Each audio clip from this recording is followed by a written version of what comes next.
بسم الله الرحمن الرحيم. الحمد لله رب العالمين، والصلاة والسلام على أشرف الأنبياء والمرسلين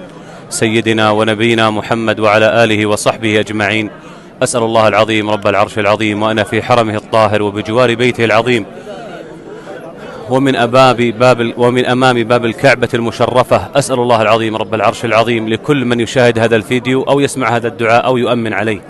أسأل الله العظيم رب العرش العظيم أن يغفر لك ولوالديك وزوجك وذريتك وإخوانك وأخواتك وأهلك وأحبابك وقاربك ومن له حق عليك. أسأل الله العظيم رب العرش العظيم أن يجعلك ممن طال عمره وحسن عمله، وأن يفرج همك، وأن ينفس كربك، وأن يشرح صدرك، وأن يقضي دينك،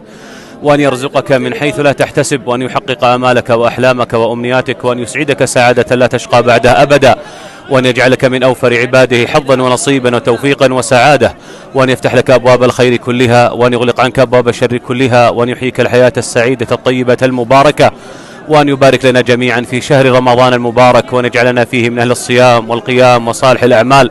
وأن يختمه لنا جميعا برضوانه والعتق من نيرانه، وأن يجعلنا فيه من المقبولين ومن الفائزين، ووالدينا وأزواجنا وذرياتنا وإخواننا وأخواتنا والمسلمين أجمعين. وصلى الله وسلم وبارك على سيدنا ونبينا محمد وعلى آله وصحبه أجمعين.